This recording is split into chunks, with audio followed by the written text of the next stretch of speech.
Nah, biasanya kalau turun setengah atau turun mesin tadi apa ya, top atau total overhaul, itu apa aja sih Pak yang dibenerin gitu? Yang dibenerin yang nggak bener. Yang jelas sih. Yang rusak. Yang rusak. Jadi tergantung, kalau misalnya kayak Raffi kan berarti dia harus ada di skim ya. Iya. Harus Di slab. diratain, ya di slab.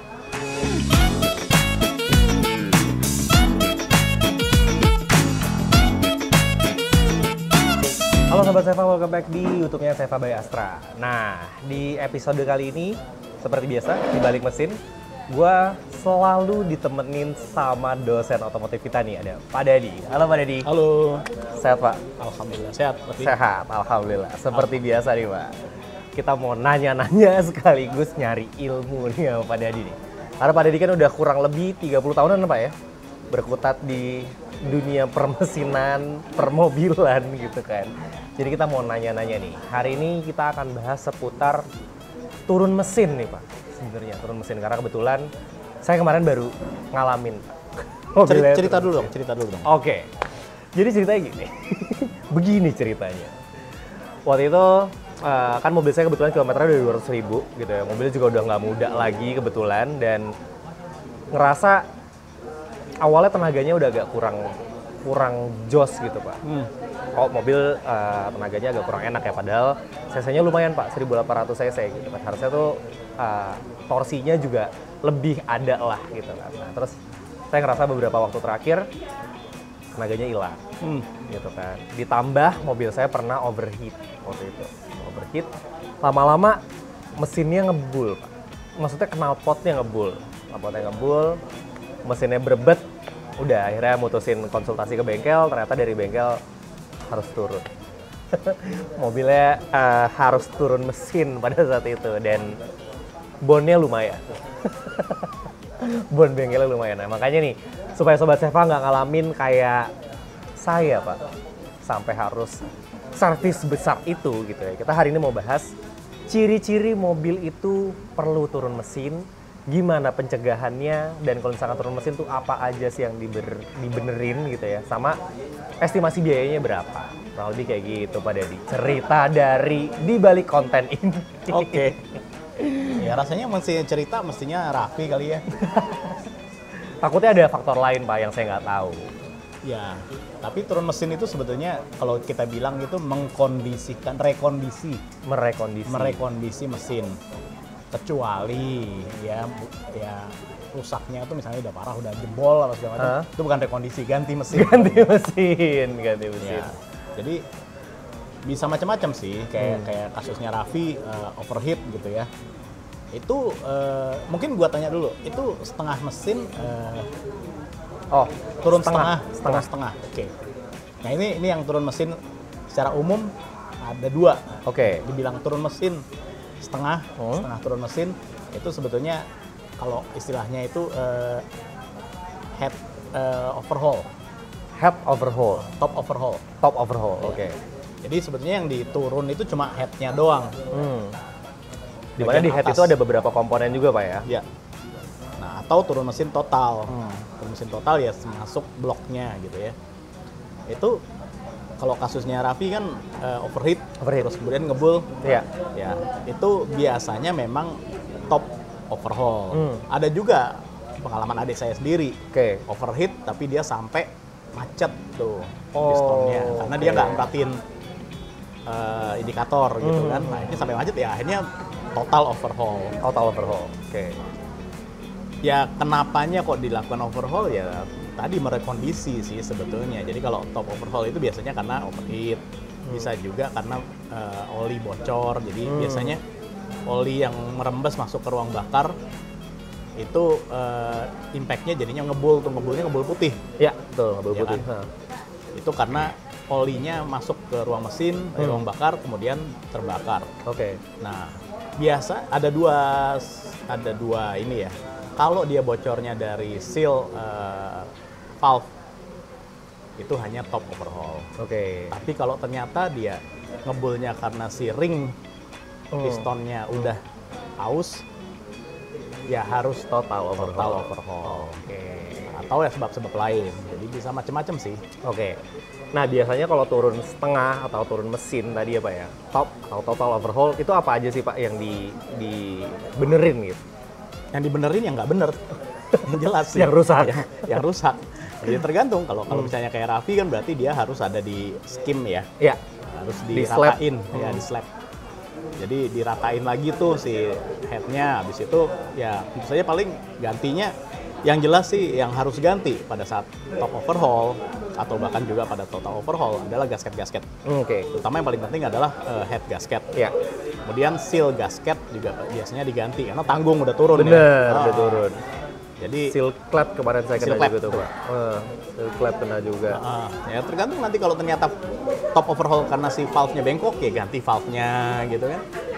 Tapi bener, biasanya bener. paling murah sih hanya ganti Packing lah Pak ya, gasket packing, tadi ya. terutama packing tadi, head gasket ya. Nah, oh kemarin tuh saya pekerjaannya lumayan banyak tuh Pak.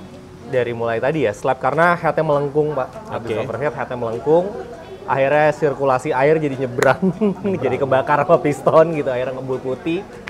Terus skir clap juga. Ya. Akhirnya skir Itu clap. sekalian ya? Sekalianan skir clap. Sama tadi ganti seal clap, ganti packing segala macam gitu. Nah, kalau total overhaul Pak, yang paling common deh itu apa sih Pak yang dibenerin? Tergantung ya, kalau misalnya dia hanya si ring piston, ya hanya ganti ring piston Oke. biasanya. Tapi biasanya pada saat turun mesin, ya dilihat juga yang lain-lain. Jadi misalnya si metalnya, clearance-nya masih oke atau enggak, Oke. terus ada baret atau enggak gitu kan.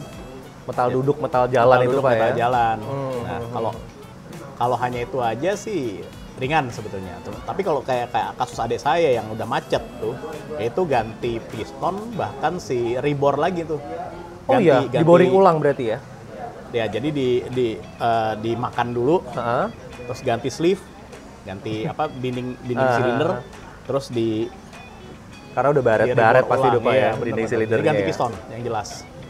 Nah, kan kalau kasus saya Pak, saya turun setengah mesin karena headnya bengkok ya Pak, karena overheat tadi ya. Nah, kalau kasus adanya Pak Dadi nih, sampai piston macet tuh gimana ceritanya? Apa Itu yang sama terjadi? overheat juga, ternyata nggak diperhatiin indikator. Heeh. Ya itu, ya panasnya kemana-mana. Oh. Jadi si piston memuainya udah kebangetan gitu. Oke. Terus nggak dapat pendinginan kan. Jadi macet lah sampai Oh, muai ya besinya muai. ya? Bukan karena olinya jadi kering ya Pak ya? Bukan. Serem. Nah, ngomongin soal penyebab turun mesin nih Pak, selain overheat, ada lagi nggak sih Pak? Ada misalnya bunyi Hmm. si petal jalan atau metal duduknya mungkin udah kemakan gitu ya. Mungkin karena ada kotoran-kotoran di oli gitu kan. Biasanya sludging ya Pak ya? Sludging juga bisa di oli atau misalnya kotoran nggak sengaja masuk ke mesin. Ya ada aja lah kasus lah kayak gitu. Biasanya sih kayak gitu ya. Tahu Jadi, baut-baut keselip masuk ke. ya Kalau orang luar negeri kan itu tiba-tiba ada baut dimasukin ke silinder. ya pernah ada kejadian sih. Bukan cuma baut, amril juga dimasukin. Amril itu yang buat bikin valve. Iya. Yang buat nge-skir clap Ya, Pak. skir clap. Nah, terus ada satu lagi nih Pak. Saya baru keinget. Salah satu yang bikin turun mesin adalah belt putus Pak. Jadi Timing belt ya. timing belt Ya. putus. Timing belt putus itu katanya langsung Ya, tergantung. oke. Ada mesin yang dia kalau putus juga nggak apa-apa. Oh gitu ya Pak ya? Biasanya di mesin-mesin yang kompresinya rendah. Oh, Jadi oke. jarak antara si katup atau valve sama si piston nggak terlalu rapat ya Pak ya? Oke. Tapi ada kasus yang biasanya yang kompresi tinggi atau diesel. Nah, oke. Rentan berarti ya diesel. Rentan. Kalau berarti harus diperhatikan banget ya. Diesel yang Timing pakai belt. timing belt ya. Heeh. Itu harus diperhatikan. Oke. Kalau timing chain Pak cenderung lebih aman? Timing chain cenderung lebih aman sih biasanya sih. Tapi tetap perlu diperhatikan ya kalau misalnya ternyata dia si rantai cat itu udah bunyi nggak karuan, better diganti lah karena itu biasanya udah Oh itu kalau udah memuai. ngericik ganggu sih emang. Udah memuai, ya. Udah memuai ya. Sama mungkin ini juga ya Pak. Ada satu penyebab juga di mana pompa olinya udah lemah tuh Pak. Ya, pompa oli udah lemah kan tadi masuknya biasanya ke kemakan si metalnya. Jadi oke. metalnya nggak mendapat pelumasan yang bagus, sehingga dia ujung-ujungnya kegerus. Iya sih. Nah, bener tapi tuh. itu biasanya cukup mahal tuh kalau kayak gitu. Aduh, Karena ampun deh. crankshaft segala macam. Kena semua Pak ya. Iya. Pakai oli tuh penting. Jangan Oli malas penting. ganti oli pokoknya. Karena oli itu pelumas inti dari mesin mobil Pak ya. Pelumas sambil pendingin juga sebenarnya dia. Pendingin betul. Ada fungsinya juga. Iya. Oke, kalau ngomongin turun mesin, tadi saya sempat mention juga bahwa emang bondnya kan lumayan ya Pak ya. Kalau estimasi nih Pak, top overhaul mungkin di sekitar 7-8 juta gitu ya. Kalau total overhaul tuh bisa berapa Pak? Sebetulnya secara prinsipnya kalau cuma dia buka doang, nggak pakai slab, nggak pakai mungkin yang ada yang udah kegerus segala macam terus ditambahin daging segala Iya, macam. iya. Itu sebenarnya biayanya hanya biaya si Bongkarnya. bongkar plus gasket. Oke. Paling mungkin tambahan misalnya ya terserah lah mau bersihin karbon Iya. apa kayak. Itu ya bisa 1,5-2 juta sih hanya itu. Tapi kalau lihat tambah-tambah yang lain, yang rusak-rusak gitu ya nambah lah ya biasa. Karena kadang lah kalau ya. turun mesin tuh pengennya sekalianan aja Pak ya, Iya. mumpung bongkar gitu. Dan jangan pernah sekali-sekali pakai part mesin yang nggak original. Aduh, ampun deh itu karena turun mesin itu bukan kejadian yang enak untuk diulang.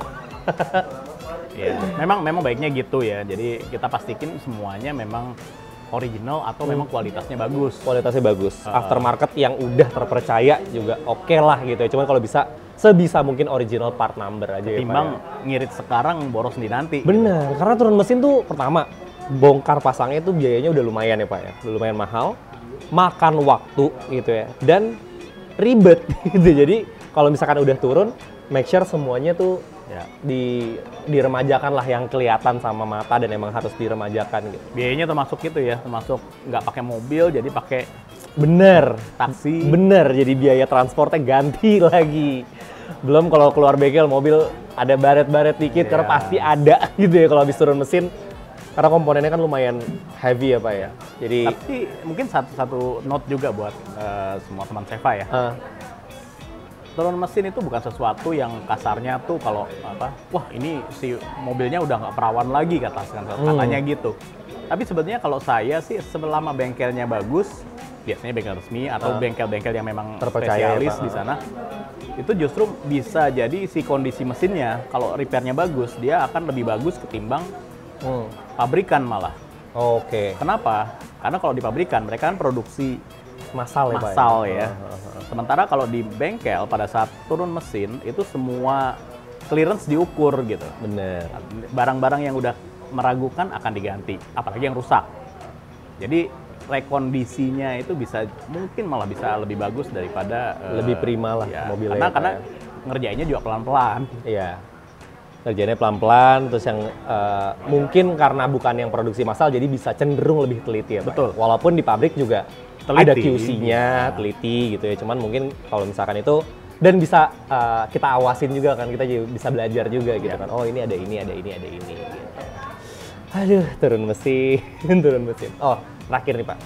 Biasanya nih Pak, walaupun nggak ada kejadian yang kayak tadi gitu ya, ada nggak sih Pak umur mobil sekian ratus ribu kilometer itu baiknya turun mesin gitu untuk permajaan? Nggak ada. Nggak ada? Nggak ada.